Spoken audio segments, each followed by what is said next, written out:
Vamos a tomar la lectura de la maravillosa palabra del Señor aquí desde versículo 9.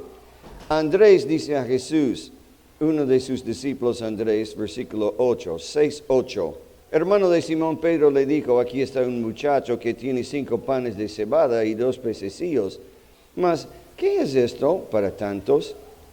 Entonces Jesús dijo, hacer recostar la gente, y había mucha hierba en aquel lugar, y se recostaron como en número de 5,000 varones. Y tomó Jesús aquellos panes, y habiendo dado gracias, los repartió entre los discípulos, y los discípulos entre los que estaban recostados asimismo de los peces, cuanto querían. Y cuando se hubieron saciado, dijo a sus discípulos, recoged los pedazos que sobraron para que no se pierda nada. Recogieron pues y llenaron 12 cestas de pedazos, que de los 5 panes de cebada sobraron y los que habían comido.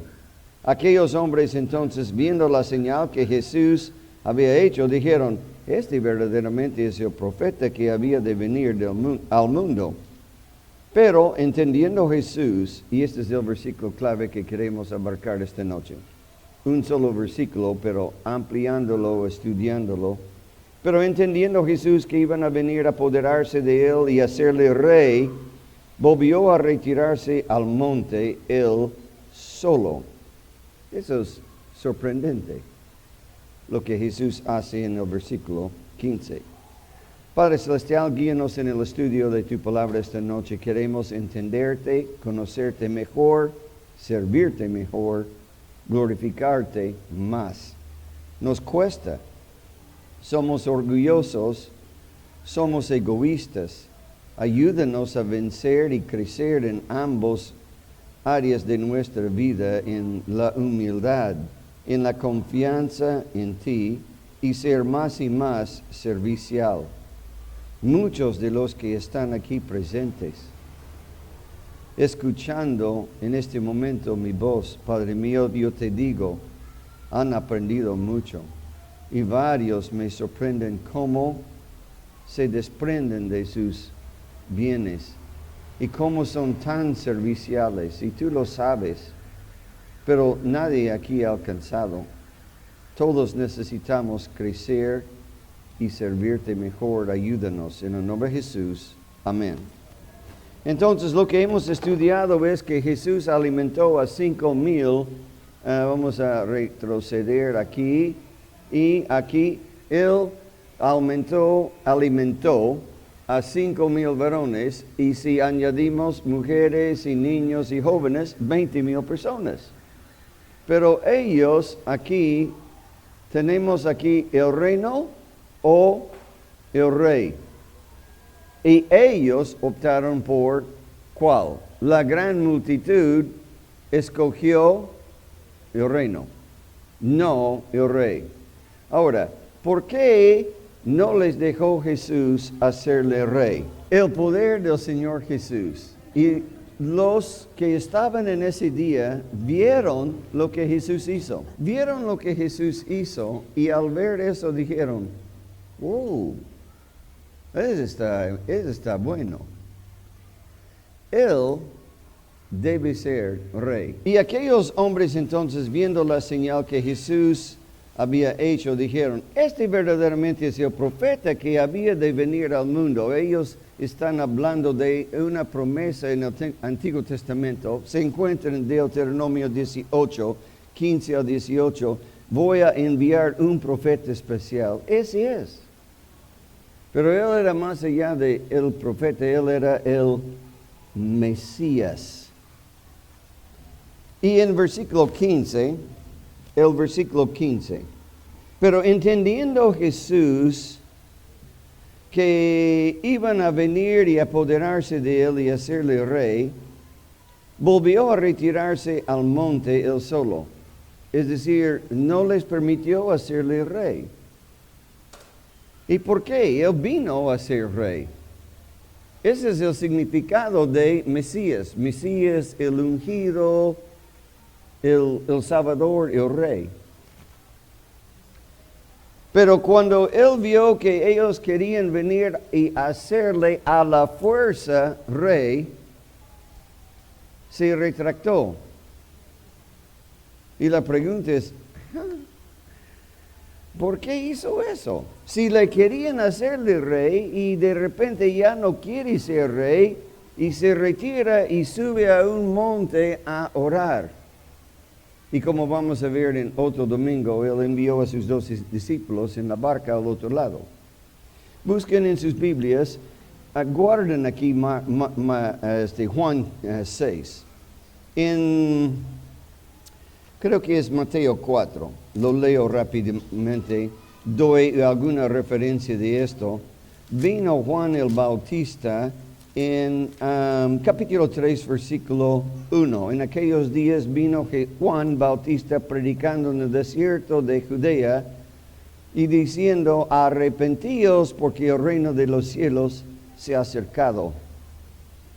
Ahora, después el Señor Jesús toma ese mismo mensaje, buscan en Mateo 4:17. Desde entonces comenzó Jesús a predicar y decir el mismo mensaje, arrepentíos porque el reino de los cielos se ha acercado. Jesús presentó a los judíos el reino. Aquí estoy. Y el que ofrece el reino es el rey. Y aquí, ahora volvemos a Juan capítulo 6, versículo 15. Y ellos querían hacerle rey. Ese ha sido tu mensaje y ahora queremos hacerte rey. ¿Cuál es el problema? ¿Por qué te has desanimado? Al momento de hacerte rey te has puesto un poco nervioso, tienes dudas. ¿Cuál es el problema? Eso no es. Pero seguramente ellos no podían entender. Ahora la pregunta es, ¿por qué no les dejó Jesús hacerle rey? En primer lugar, nadie hace a Jesús rey. Ni tú, ni yo, ni ellos. No le hacemos rey.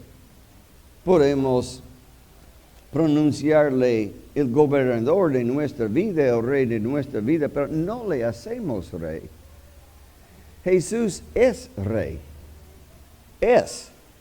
Yo no le hago rey y tú no le haces rey. Ellos no podían hacerle rey. Él es rey. Y en segundo lugar, no lo hacemos rey a Dios, le reconocemos como rey. Pero ellos querían instalarle como rey, coronarle.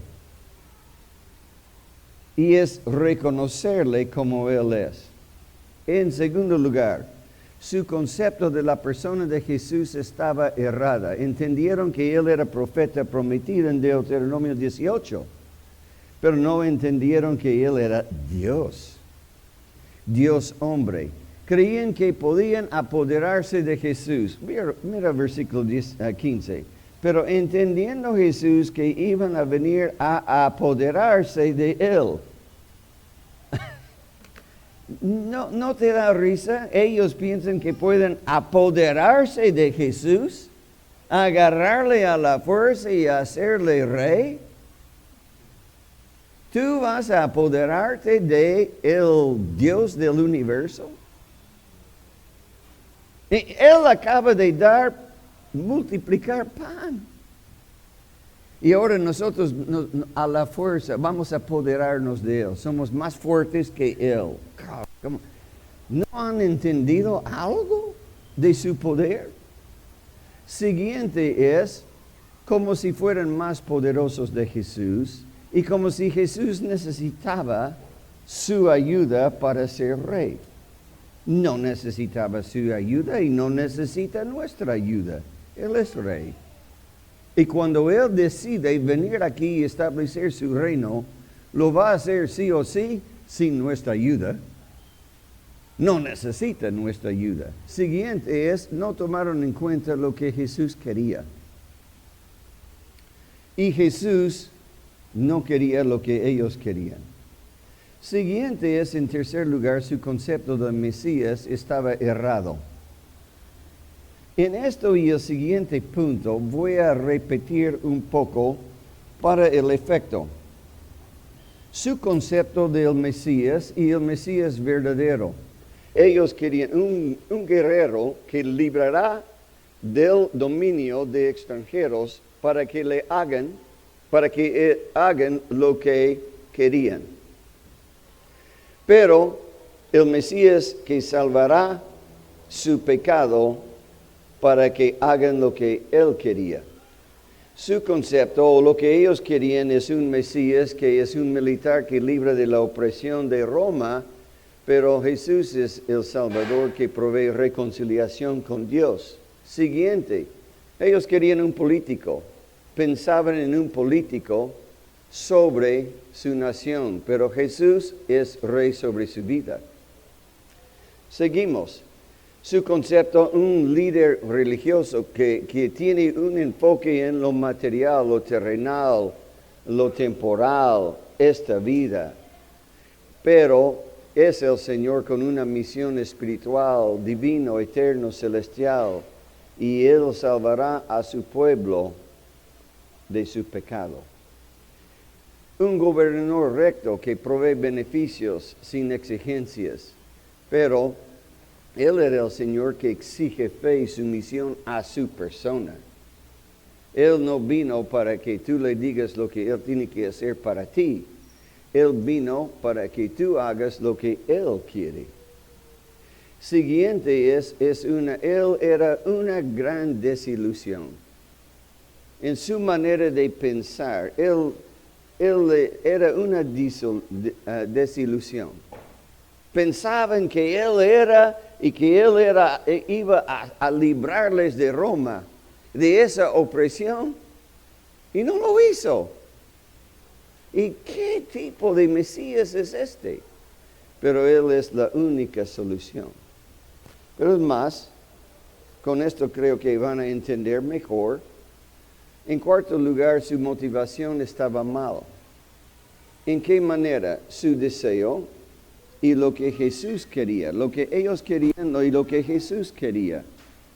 Su deseo, la de la multitud, y el requerido de Jesús. Lo comparamos. Ellos querían pan. ¡Wow! Pan. Busquen en sus Biblias en Juan capítulo 6, el versículo 22.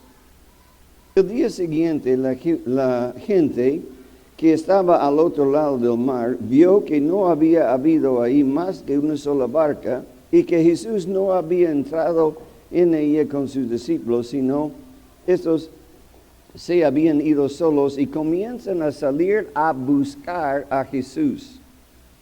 Y el día siguiente o día pasado, depende de cómo lo interpretemos el movimiento que vamos a ver más adelante, que buscaban a Jesús, pero en versículo 26, respondió Jesús y les dijo cuando le encontraron: de cierto os digo, que me buscáis no porque habéis visto las señales, sino porque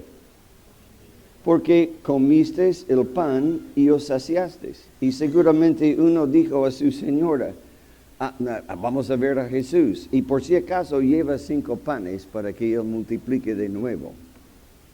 Es decir, le buscaban para sus panes, no por Él mismo. El pan, no el pan de vida, o la sanidad, no la santidad. O podemos decir la sanidad del sanador, no el sanador de la sanidad. ¿Captan la diferencia? Grande, inmensa es la diferencia. La sanidad del cuerpo de la enfermedad, no la salvación del alma del pecado. Un sanador que mejora la calidad de vida, pero Él, el sanador que da vida y vida eterna y vida en abundancia. Más es prosperidad. Eso es lo que querían. ¿Y qué ofrece Él? Sacrificio. Él demanda, exige, ordena sacrificio para seguirle. Una libertad de la opresión de los romanos, reconciliación con Dios por su pecado. recibir beneficios, cumplir responsabilidades. Y los beneficios del reino, en resumen. Ellos querían recibir, no dar. Y beneficios, no responsabilidades. No se imaginaban que un Mesías iba a venir y ser exigente. Por eso salieron muy decepcionados del Señor Jesús. Querían el reino, pero no el rey. Querían el reino con todos sus beneficios y bendiciones, pero no querían el rey con todas sus responsabilidades y deberes. Esa es la diferencia. Ahora, ¿qué Señor deseas? ¿Qué Señor buscas?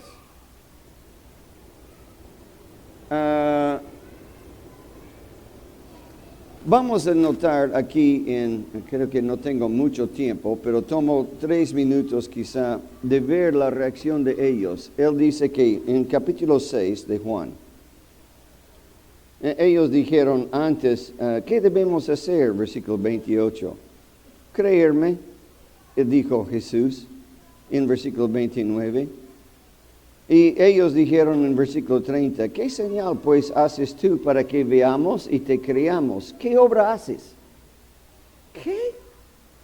Jesús ya acaba de multiplicar panes para 20,000 personas. Y ellos, ¿y qué milagro? Haznos un milagro para convencernos. El día de ayer lo hicieron, lo hizo él, pero piden otra. Y luego van a pedir otra. Y señales no les va a convencer. Y él va a decir, versículo 35, yo soy el pan de vida. El pan que ustedes han comido, esa es una ilustración de lo que yo puedo hacer. Yo soy el pan de vida. No el pan del estómago. Busquen el pan de vida. Y comienza a hablar de... este es un mensaje entero.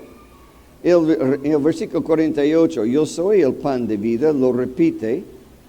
Y versículo 51, yo soy el pan de vivo que descendió del cielo. ¿Cómo es que tú has descendido del cielo? Conocemos a tu papá, tu mamá, José y María. Eso lo dijeron en el versículo 42 antes. Y él dice, tienen que comer mi carne y beber mi sangre. Y eso no entendieron. Ahora, para recortar aquí la historia, en el versículo, llegamos a 66, versículo 66. Desde entonces, después de esta larga conversación, de ellos hablan, él habla, ellos hablan, él habla, y quedaron como, quizás debo decirles, versículo 60, al oír las palabras de Jesús, muchos de sus discípulos dijeron, dura es esta palabra, ¿quién la puede oír? Versículo 66, desde entonces, muchos de sus discípulos que comieron el pan y peces, volvieron atrás y ya no andaban con él, porque buscaban a un Mesías a su gusto, un Mesías que hacía lo que ellos querían, no un Mesías que manda, tú haces esto, tú haces el otro. No es recibir, sino es hacer sacrificio. No recibir beneficio, hacer sacrificio. Y ellos, eso no se encajaba con su teología, con su entendimiento del Mesías. Y dijeron, no, este no es. No es. Porque su interés era interés propio. No era interés en seguir y conocer al verdadero Mesías y servirle. Ahora la pregunta para nosotros es esta. ¿Por qué sigo al Señor?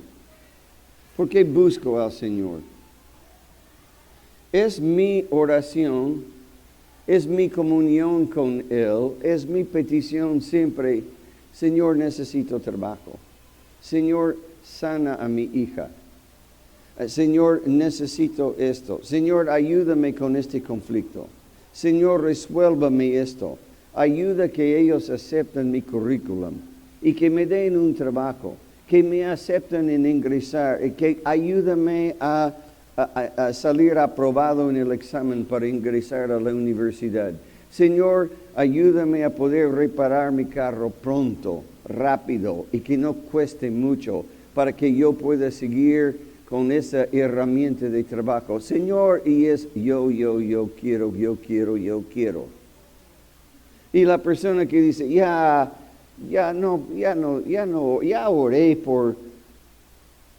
lo he escuchado varias veces. Oré por un familiar, no se sanó, falleció. ¿Para qué seguir a Dios? ¿Para qué? No responde. Ahora, eso quiere decir, quiero entender. Entonces, Dios tiene que hacer todo lo que tú pides para que tú le adores y sirvas. Y si Dios no hace lo que tú quieres y Dios no sana a la persona que tú quieres, chao con Dios, con el Señor. ¿Así es? No funciona así. Él es rey. Él es soberano. En la Biblia nos enseña que Él es Dios y tú no eres. Y tú debes adorar a Dios, debemos adorar al Señor y no seguirle por nuestros intereses personales, sino por lo que Él es. Ahora, buscamos nosotros lo mejor para nosotros. Eso sí,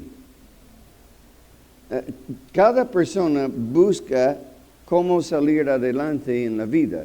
La Biblia no está enseñándonos a ser conformistas. Debemos ser activos y procurar crecer y mejorar. Pero la idea es ¿por qué?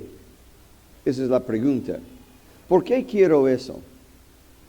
Solo para mí, ese es egoísmo. O para Él y su nombre y su gloria y otros. Quiero hacer bien, salir adelante. Si puedo usar la palabra prosperar, mejorar, crecer para la gloria de Dios y poder servir a otros y dar a otros.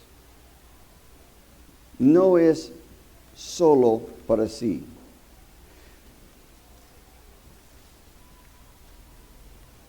Jesús es central, no el yo.